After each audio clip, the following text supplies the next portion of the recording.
Jordan Peterson is a Canadian psychologist and cultural commentator who has given numerous interviews and lectures on a variety of topics, including the differences between men and women.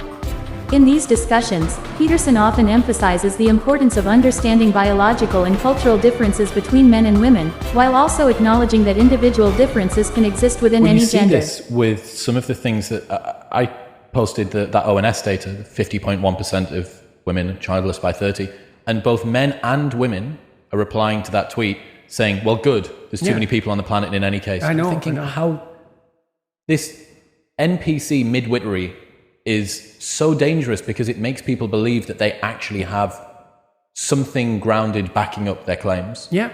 Well, and this idea that the planet has too many people on it, there's no sentiment more implicitly genocidal than that statement. So what do you mean too many people? Exactly. And what do you mean the planet?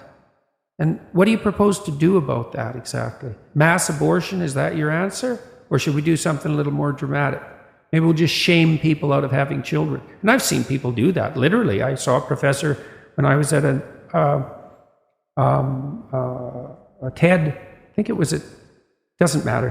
It was a number of professors talking to a couple hundred students. And one of the professors, who was an environmentalist activist type, and he got up on stage and shook his finger to the whole young crowd, saying that him and his wife had only decided to have one child, which was, in my opinion, one child too many for him, and told all the young people there, if they had a shred of ethical decency, that they would severely limit their reproductive potential. And I stood up and said that I thought that was one of the most appalling things I'd ever heard anyone in academia say to young people, which is really saying something, because they say plenty of appalling things. And it was a very uncomfortable moment, and he huffed off the stage, but in a frenzy, talking about how you couldn't talk about such things without being pilloried on ethical grounds. And yeah, that's for sure.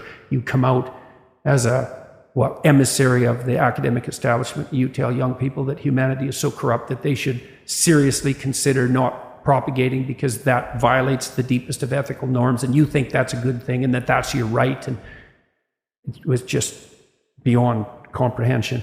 It's beyond comprehension, but it's associated with like a deeply rooted existential self-hatred. I mean hatred at the level of humanity is like a virus on the planet, that we're a cancerous growth. Alex Epstein calls this human racism.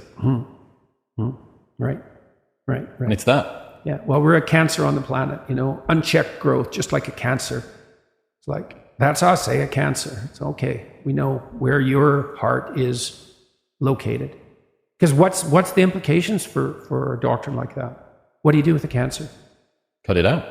Yeah, that's for sure. Poison it or whatever. There's nothing you don't do to a cancer. So you're going to use a metaphor like that? There's too many people on the planet. You're going to use a metaphor like that? And then you're going to also decide that you're virtuous while you're using it, because you're on the side of the planet, whatever the hell that means. So yeah, it's unbelievable, and a huge part of it's rooted in this existential shame and horror at the condition of being human, and the fact that life is rife with suffering, and a lot of it's unjustified. And it's a Mephistophelian position. So Mephistopheles was portrayed in Goethe's Faust. That's the story of a man who sold his soul to the devil for knowledge. It's a story of intellectual pride, and Goethe stands in relationship to German literature in the same manner that Shakespeare stands in relationship to English literature. And Goethe's Mephistopheles says straight out twice in the play, once in the first, there's two books, and once in the first book and once in the second. Goethe has him restate it twice. Existence is such a foul thing because of all its suffering, essentially, that it would be better if it was merely annihilated. And that's the Mephistophelian stance. This whole show should just come to a halt. Look at how corrupt people are. Evil reigns everywhere. It's nothing but will to power. We're destroying the planet with our unchecked ambition, all of it rooted in greed and Machiavellianism and jockeying for position. And we're so contemptible that we should just roll up and die. And we should shame women into not having children, and we should shame men so they never manifest any planet-destroying ambition. And it's unbelievably appalling. it goes all the way down to the bottom of things. That's what's tearing our culture apart, this dispute about the nature of existence at the most fundamental level. So, and the universities have come out on the wrong side.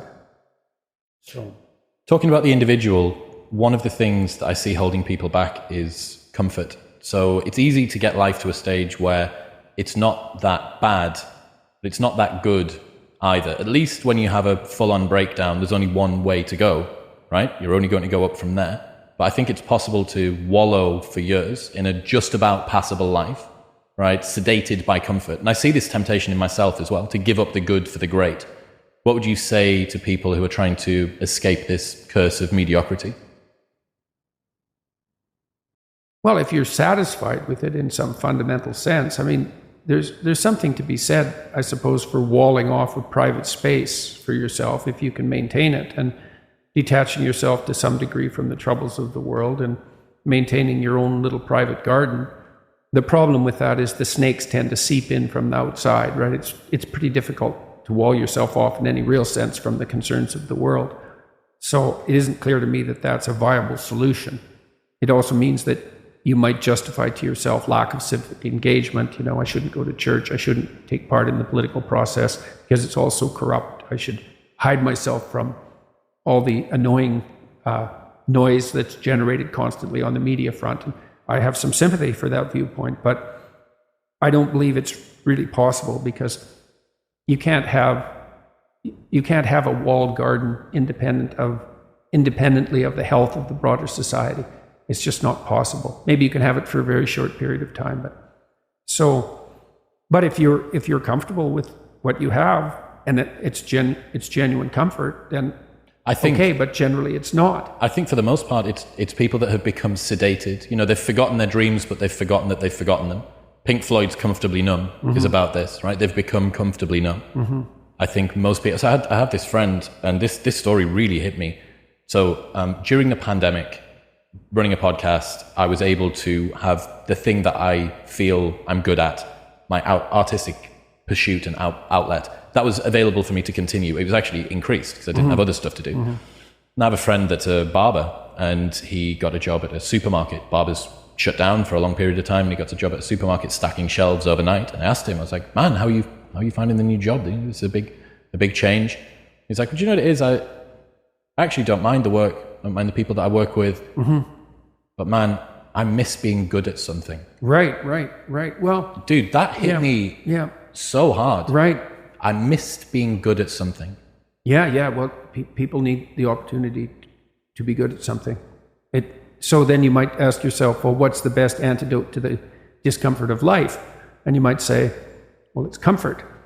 And I suppose that's what you act out when you swaddle a baby. But a better antidote is something like adventure to excellence. And that's far better antidote to suffering than the mere absence of suffering. So, not to say that the mere absence of suffering, that's not nothing, you know. Stepping out of that sedation from comfort's difficult, though, especially if you've become routinized to it. Yeah, well, that's the difficulty of maturity. You know, the Freudians said very wisely that the good mother necessarily fails. What's that mean? It means she stops providing the comfort that insulates people against the need for adventure. I heard you say recently that a mother's ability to let her child go out into the world, knowing that they're still vulnerable and that it's now down to them and the world to look after them, that's one of the bravest things that they can do. It's the female crucifixion. So, and that's exemplified best the best portrayal of that I've seen is Michelangelo's Pieta. You know, it's a statue of Mary, and she has Christ's body on her, as an adult, on her lap, and he's broken and destroyed, and, you know, she's displaying that. And that's the bravery of a mother, to allow that to happen. But not only that, to facilitate it. So what about... Where you go, kid? Where you go? Well, why? It's dangerous out there. It's like, yeah, no kidding.